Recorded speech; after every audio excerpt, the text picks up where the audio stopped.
तलवार से ज्यादा कलम की वार होती है। बीपीएससी क्वालिफाई करना मेरा कई सालों से ड्रीम था और ये ड्रीम मैंने हासिल कर लिया है। पर ये मेरे सफर का अंत नहीं है, बल्कि ये एक नई शुरुआत है। अब आगे की नई मंजिल है और उसकी ओर लगना है। लेकिन मैं ये भरोसा दिलाती हूँ कि मैं अपने कर्तव्यों का ईमानदारी पूर्वक निर्वहन करने की कोशिश करूँगी। मैं सबसे पहले लड़कियों को ये कहना चाहूँगी कि आप सपने देखिए। आपके लिए वित्तीय आज के समय में वित्तीय आत्मनिर्भरता प्राप्त करना, अपने पैरों पे खड़ा होना बहुत जरूरी है।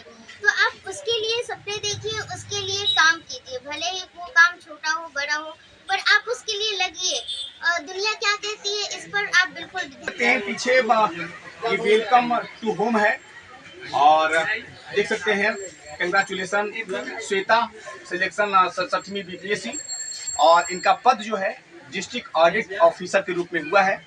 इनको पहले हम बधाई देना चाहेंगे। Thank you so much. चूंकि कद में आप छोटी हैं, कहा जाता है कि कलम देश की बड़ी शक्ति है, भाव जगाने वाली, दिल ही नहीं दिमागों में आग लगाने वाली। कलम से जीत होती है ना? हर एक जंग हम कलम से जीत लेंगे। हौसला। तलवार से ज्यादा कलम की वार होती है। अच्छा, ये बताइए कि ये प्रेरणा कहाँ से मिला आपको? ये प्रेरणा धीरे धीरे मन में प्रस्फुटित हुई। सबसे पहले मैं 9th के दौरान मैं कुछ प्रशासनिक अधिकारियों से स्कूल में मैंने उन्हें सुना था, तो एक था कि लोग उनके प्रति लोगों की रिस्पेक्ट देखकर एक अच्छा फील हुआ था। समाज में प्रतिष्ठा था। हाँ, समाज में प्रतिष्ठा थी। फिर ग्रेजुएशन के दौरान मुझे बीपीएससी के बारे में अच्छे से जानने का मौका मिला। तो ग्रेजुएशन के बाद मैंने तैयारी शुरू की। तो कहीं न कहीं दिल में बैठ गया था कि बीपीएससी कंप्लीट करना है और हमें भी ऑफिसर बनना है, समाज में सम्मान पाना है। बिल्कुल बिल्कुल। तो सवाल ये है कि श्वेता सम्मान पाने के लिए बनी है कि माल कमाने के लिए बनी है? क्योंकि अभी जो बिहार में अफसरशाही है, पूरा करप्ट पूरा सिस्टम हो चुका है। देखिए, सिस्टम क्या करप्ट हो चुका है वो तो आप जानिए। मुझे ऐसा अभी फिलहाल सामना नहीं करना पड़ा है। अब जो सामना करना पड़ेगा, जैसी परिस्थिति होगी उस अनुरूप मैं उसके बाद करूँगी। लेकिन मैं ये भरोसा दिलाती हूँ कि मैं अपने कर्तव्यों का ईमानदारी पूर्वक निर्वहन करने की कोशिश करूँगी। तो आपका स्कूलिंग कहाँ कैसे हुआ? बचपन में मैं सरस्वती विद्या मंदिर में पढ़ाई की हूँ, पर 10th and 12th मैंने सरकारी स्कूल प्रोजेक्ट कन्या इंटर विद्यालय से किया है। इसके बाद मैंने ग्रेजुएशन काशी हिंदू विश्वविद्यालय से किया। फिर मैं बीपीएससी की तैयारी करने लगी। तो कितना सालों से तैयारी कर रहे थे? कितने अटेम्प्ट में जो है ये मेरा तीसरा अटेम्प्ट था। इससे पहले 2 अटेम्प्ट दिए थे, पर वो फाइनल नहीं हो पाया। कहाँ पर श्वेता से चूक हुई थी? एक बार तो प्री में चूक हुई थी और दूसरी बार मेंस कुछ नंबरों से छूट गया था। तो अब श्वेता डिस्ट्रिक्ट ऑडिटर ऑफिसर बन गई। आगे कुछ अभिलाषा, इच्छा? और ये बीपीएससी क्वालिफाई करना मेरा कई सालों से ड्रीम था और ये ड्रीम मैंने हासिल कर लिया है। पर ये मेरे सफर का अंत नहीं है, बल्कि ये एक नई शुरुआत है। अब आगे की नई मंजिल है और उसकी ओर लगना है। कहीं आगे के लिए लगे रहेगी। हाँ बिल्कुल। पर मेरी पहली प्राथमिकता जो मुझे इस जॉब में, जो मुझे इसमें कह सकते दायित्व मिलेंगे, सबसे पहले मेरी प्राथमिकता उन दायित्वों को ईमानदारी पूर्वक अच्छी तरह से निर्वहन करना होगा। तत्पश्चात खाली समय में मैं इस पर ध्यान देने की कोशिश करूँगी। है क्या कि जितने भी पदाधिकारी जब आते हैं तो ईमानदारी का वो नकाब रखते हैं, कसम खाते हैं जब ज्वाइनिंग वक्त करते हैं, लेकिन कहीं न कहीं जब छापा विजिलेंस का, सीबीआई का जब छापा पड़ता है तो पूरा रकम, पूरा घर भरा हुआ रहता है रकम से। आप कैसे कह सकते हैं कि सारे अधिकारी? सारे नहीं, कुछ मैंने कई अधिकारी तो हो सकता है 1-8% होते होंगे, पर ये मैं नहीं कह रही हूँ, ये आपका कहना है। श्वेता ईमानदारी पूर्वक अपनी ड्यूटी निर्वहन करेगी। बाकी क्या करते हैं उसका मुझे नहीं पता, पर मैं ईमानदारी पूर्वक अपने कर्तव्यों का निर्वहन करूँगी। सम्मान के लिए श्वेता काम है ना? मैं नहीं, सरकार के द्वारा मुझे जो जिम्मेदारी दी गई है, मैं उस जिम्मेदारी के लिए काम करूँगी। बिल्कुल, तो सम्मान तो मिलेगा ही ना?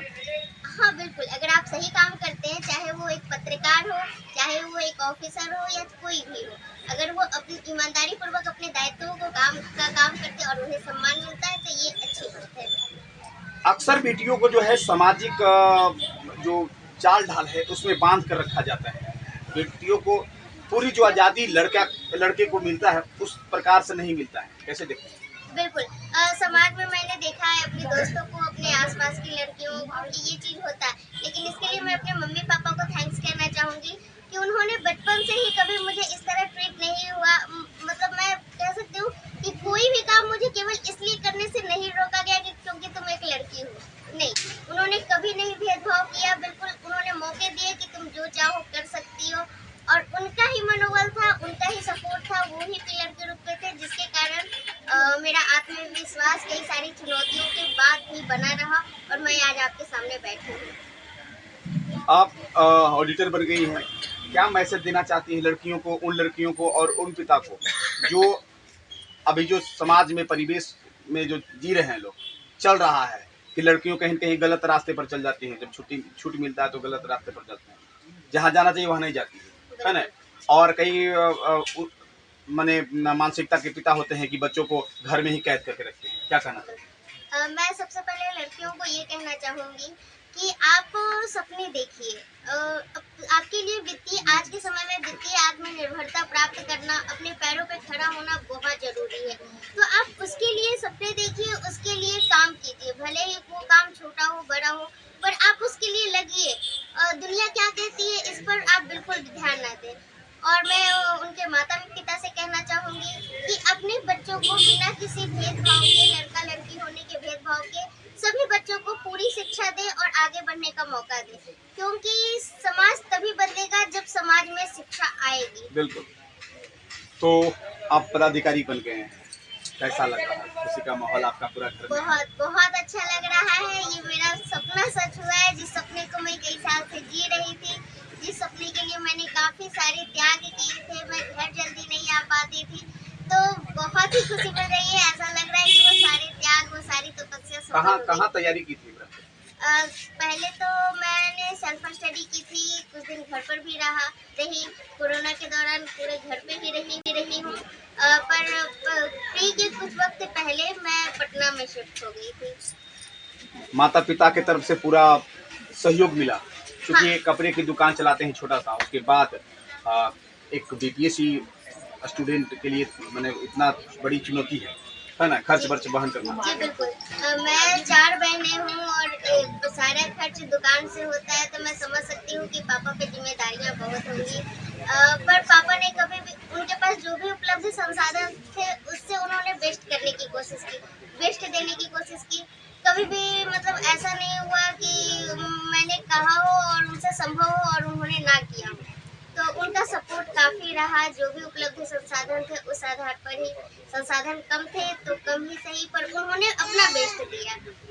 आप हाइट में थोड़ी छोटी है ना, तो कहीं न कहीं समाज में लड़कियों में थोड़ा सा लगता है कि हम थोड़ा सा कम काठी के हैं, तो कहीं न कहीं मन में थोड़ा सा एक फीलिंग उस तरह का? नहीं, मेरे मन में फीलिंग नहीं आती है, पर मैं समाज में और लड़कियों को जानती हूँ, उनके मन में बहुत सारी चीज़ें होती है, खुद को लेकर हीन भावना, कई सारे रंग रूप को लेकर।